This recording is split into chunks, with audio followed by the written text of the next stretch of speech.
We've got breaking news. I will get to the Jackson County story here coming up in just a few minutes, but we do have breaking news as we hit the 8 o'clock hour here on KCMO. According to multiple reports, CNN, the first to report this just before the top of the hour, Kamala Harris is set to select Minnesota Governor Tim Walz as her running mate in 2024. So it was down to Pennsylvania Governor Josh Shapiro and Minnesota Governor Tim Walz. And she has, according to multiple reports led by CNN, selected the Minnesota Governor Tim Walz.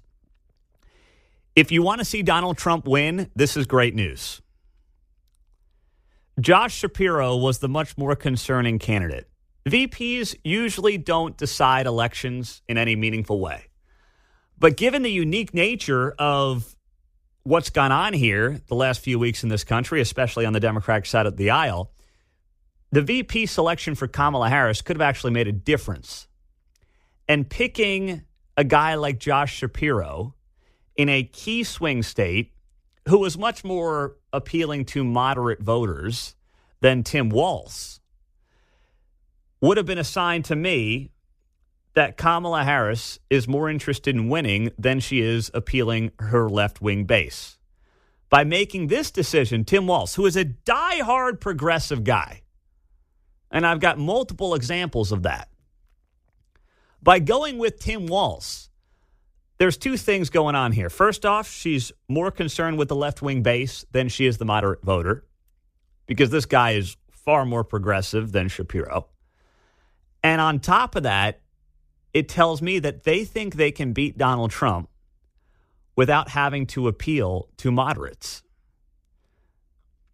They sense some weakness in Donald Trump's campaign as of late, and they're taking the chance and they're rolling the dice that basically the media will do their bidding for them. No one really knows Kamala Harris. No one really knows Tim Walz all that well. And they'll be able to just go out there and, put on the show that they are moderate without people really digging into their track records all that much. They're both very much progressives, and they'll be able to get themselves into the White House. No questions asked. So I am shocked by this because I thought there was no doubt about it that Josh Shapiro was a much more obvious pick and a much more likely pick. Because maybe they didn't see eye to eye on a lot of things or everything, but it made sense to pick a guy who's a pretty popular governor in a state you have to win to get yourself into the White House if you're Kamala Harris. And in this weird election year where really nobody knows you, you're not someone who anyone's ever voted for. You know, she didn't even make the Iowa caucuses back in 2020. You pick a guy who can actually deliver you a state, potentially, in Josh Shapiro. The problem for Josh Shapiro is that he was Jewish, in part, I believe. Josh Shapiro is a guy who, listen, would have turned off the Hamas wing of the Democratic Party. So that right there was probably something that they were concerned about, sad to say. The guy being Jewish didn't help him. Now, I don't think it should help or hurt him. It's just surprising that in this day and age, that potentially could hurt the guy in his bid to be a VP pick. So now you get this guy, Tim Walz. And do not forget that Tim Walz, as governor of Minnesota, oversaw some of the worst riots we've ever seen in American history.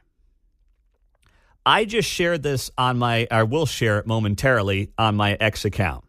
You can see it there at Pete Mundo. A video that is not from a war-torn country in the Middle East. It is the aftermath of the Minneapolis riots when Tim Walz allowed it to burn for 4 consecutive nights. That's his legacy. Now, if Donald Trump is on his A game today, he will bring back the memories of the Summer of Love. He will bring back what happened in places like Minneapolis in 2020. When all these people now who are trying to be like, oh, yeah, we like cops. Oh, yeah, cops. Yeah, we need cops. Cops are great. Yeah, prosecute bad guys. Like Kamala Harris leaning into her prosecutor's background all of a sudden. Let's go back to not all that long ago when these people are all in on defunding the police, calling cops the bad guys, letting cities and small businesses burn to the ground in the name of St. George. I mean, all these ridiculous things that were happening in America. And now they're going to gaslight us and pretend like it never happened, John. Right. So Tim Walz is in Minneapolis there, right? Say Minnesota in general, but Minneapolis saying, hey, go ahead and riot, right? And meanwhile, Kamala is over here going, but if you get caught, I'll bail you out. Yes. And don't forget, she was promoting on her social media pages funds that would help bail out protesters and rioters from jail in Minneapolis. So she is digging in on her left-wing base. That's what she's doing. She's doubled down on it and is hoping that the moderate voter won't notice because they're so turned off by Donald Trump. That's basically their calculation here, that Donald Trump's a known commodity, and he's such a well-known commodity. Tim Walz is not. The American voter's not going to really do a lot of digging into this guy, Tim Walz. They're not going to actually remember anything from 4 years ago and, what he allowed to happen in his own state. So they're placing a bet that the independent swing voter can't stand Donald Trump to the point that they will just blindly go into their voting booth on November 5th and vote for Kamala Harris and vote for Tim Walz because, well, they can't stand Trump. That's the bet they're making with this pick. It was just reported here right before the top of the hour that Tim Walz is the pick for Kamala Harris, the governor of Minnesota.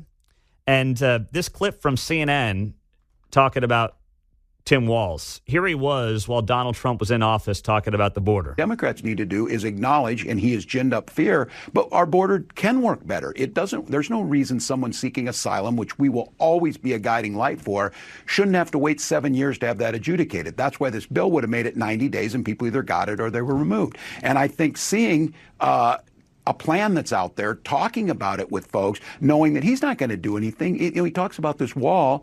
I always say, let me know how high it is. If it's 25 feet, then I'll invest in the 30-foot ladder factory.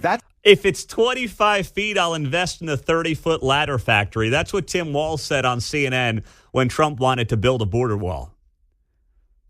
If Trump's going to build the 25-foot wall, man, well, guess what? I'm going to invest in 30-foot ladders. I would run that clip on loop all day, every day. Bring up the summer of 2020, the summer of love, as some have dubbed it. Show the clip that I just shared on X. I just posted it at Pete Mundo. It is a video of a city that looks like a war-torn country in the Middle East. It's not. It's Minneapolis 4 years ago. That's Tim Walz. That's his legacy. And that's who Kamala Harris thinks that she can beat Donald Trump with. And to me, they're smelling weakness. And this is a best. Trump was just handed a gift. Can he capitalize on it? Well, as always, that remains to be seen.